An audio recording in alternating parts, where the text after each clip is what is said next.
Hi everyone and welcome back to my YouTube channel. I am a mess right now, about to go to the gym, so sorry about that. But anyways, welcome back. If you are new here, welcome.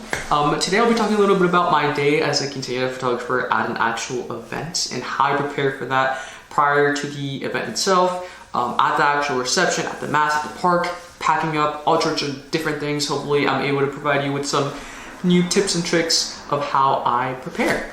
Alrighty, without further ado, I think that's how you say it. Let me go to the corner so I can present my thing. My video. Yeah, right.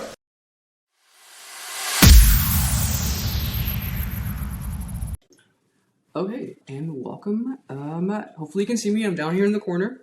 But those of you guys that are new here, I like to do my presentations or my videos more lecture style. I am a college student, so these tend to work for me, and hopefully they're able to work for you. But I will be going again over my typical day when I'm shooting quinceañera. So just to quickly recap before getting started, I'll be talking about prior to the event, morning of the event, arriving at the home, or arriving at mass if there's no mass, some sort of pre-session, at the actual reception, and after the event. And I do want to mention before getting started that it does depend on what package or the number of hours I will be shooting that day. I offer packages that, range from only 4 hours reception coverage to all-day coverage. So it really just varies, depending. Obviously, if I am shooting the whole day, I won't need as many SD cards as if I am only shooting a couple of hours. So it really just varies. I suggest that you adjust these accordingly to the packages that you offer. So prior to the event, really just depending on if you're newer, I would suggest you start a little bit sooner, getting things ready. So clearing SD cards, changing all your batteries, having a checklist. I personally, I have a checklist I created with the different equipment. So lighting, flashes, SD cards, batteries, cameras, all sorts of the different things, just to get me ready for the day. That way I don't have to be looking for stuff or have to be thinking of what I need to bring to the event. If it is in an area I'm not familiar with, I do check the maps just so I can go ahead and, usually I do this the day before, but I do check the maps just to give me an idea of where exactly I need to leave my office to get to the actual mass, house, or reception area. And then one thing I like doing, I like loading my car the night before with non-essentials. Obviously, if that's something that you feel safe doing, just so you aren't rushing in the morning to load everything into the car. I know for me, I carry stands, and those can get pretty heavy. So I just like loading them into the car. That's what I mean when I refer to non-essentials. That way in the morning, I can just grab my camera bag or camera backpack, again, depending on what I'm shooting that day, and head straight into the car. On the morning of the event, I can't even talk right now. On the morning of the event, I, of course, like to wake up early, and I like planning ahead, so kind of checking in on traffic, trying to see that if there's any possible traffic accidents, any possible traffic construction projects going on. Usually on weekends, there's no construction occurring, but every once in a while, I will run into some odd traffic kind of delays. One of the things I cannot express enough is to iron your clothes. I've been at several expos that people are walking around with wrinkly clothing. So definitely iron your clothes. Now personally, if I'm at the house, and I'll touch a little bit on the next slide, but if I'm at the quinceañera's house, I don't dress in all full kind of dress shirt, dress pants. I kind of just wear a company shirt and khakis, just so I'm a little bit more comfortable, because I know that for majority of the day I'm going to have to be wearing dress shoes, which aren't the most comfortable shoes, especially when you're moving around a lot. So depending on your company or your photography business, and if you feel comfortable with your clients seeing you in like business casual clothing, something along the lines of that, then I would suggest you take an extra pair of shoes. That way you can change before the reception. Arriving at the home, be on time. Definitely be on time. Be respectful of the client's home.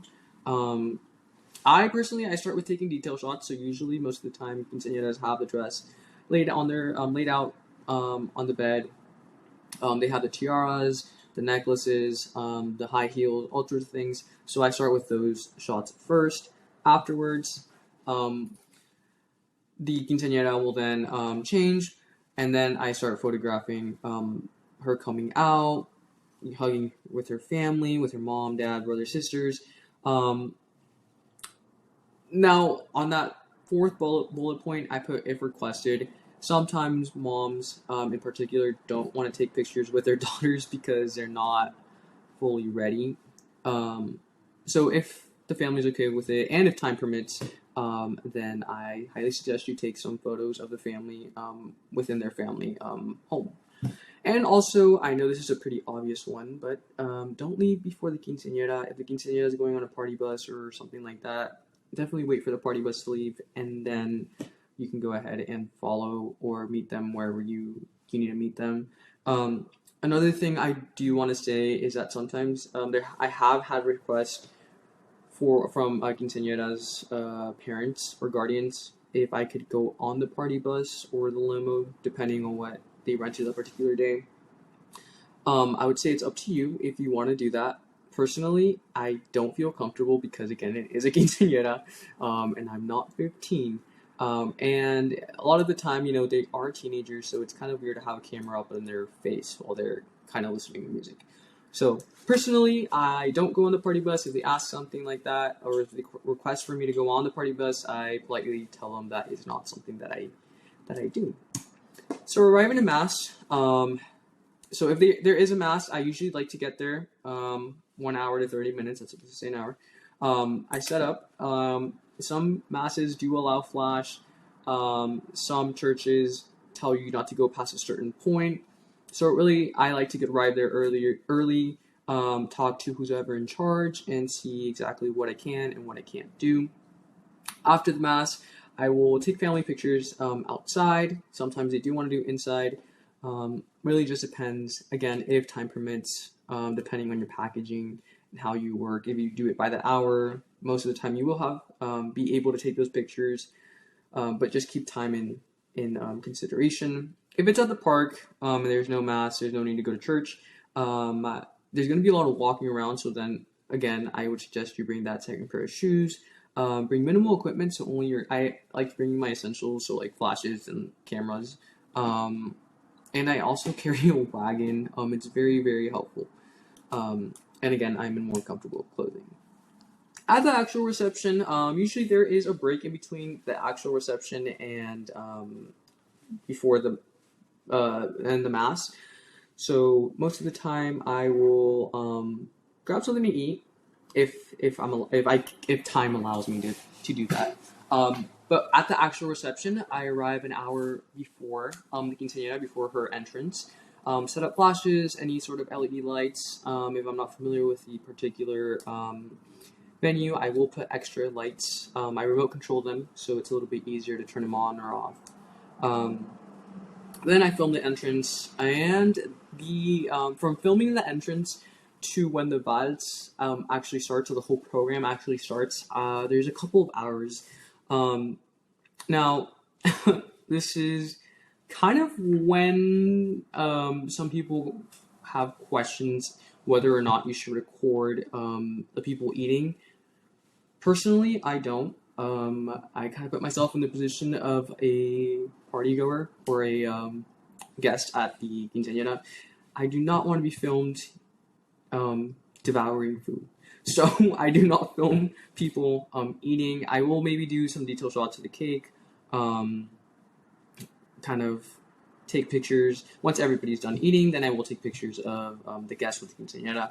But usually I will have some time in between to grab some food. Again, you are working, right? You are working a job, so you want to make sure that you give yourself that that time to eat. Otherwise, it's going to be hard to film because you've been standing all day and you will be standing for probably a couple of hours afterwards. And then 30 minutes before the event, I will make sure that my equipment is good. Usually I get a timeline of the quinceañera and how it's going to go. So I will make sure that the lights are good to go. I will test the lights. I will make sure SD cards. Usually SD cards are not full, not even halfway full. But I do like to switch them out, especially if I'm doing video, because I do not want the video to stop halfway through the mother-daughter or father-daughter dance. So I do switch those out. That's more of a precaution for me. Haven't had a problem with it yet, so that is something maybe I would suggest. So once this is all done and the receptions, the programming's all finished, we move to more of the partying, or the dancing, I guess you can say.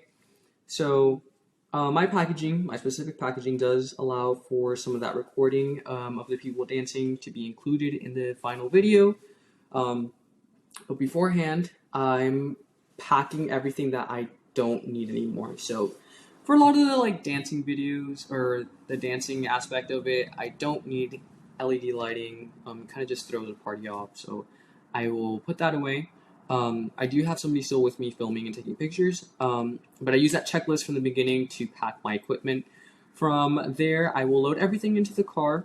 Once time is done or the package is over, I will thank the family while I'm double checking that there's nothing left behind. Usually I pick out a spot somewhere in the venue.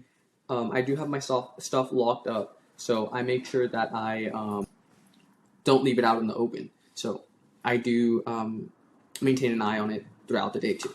So I always go back, double check, make sure that I didn't forget anything, because I mean SD cards are pretty small. So I do suggest you go back, and if it's dark, obviously use a flashlight. But afterwards, I thank the family. I always give them an update of how long it's going to take to get their pictures back or their videos back, how they're going to get it. All of this is, again, explained prior to them booking me, but sometimes they forget. So I just like reminding them of that. And then afterwards, once we have everything ready, usually I like going for a late night dinner break. So around this time, it's usually 11. If it's a different package, it's usually 10 o'clock, 10:30. But I do usually go out and grab something to eat again. And then that kind of wraps up my day. If there is a lot of pictures, I do like loading them up on my hard drive the night of the event. It's very simple. I just plug it into the computer, click one button, everything gets loaded onto that hard drive, just so I can have them as a backup. Because you never really know. Again, haven't really had a problem with it, but I am very careful with the pictures that I capture. Alrighty, that will do this video.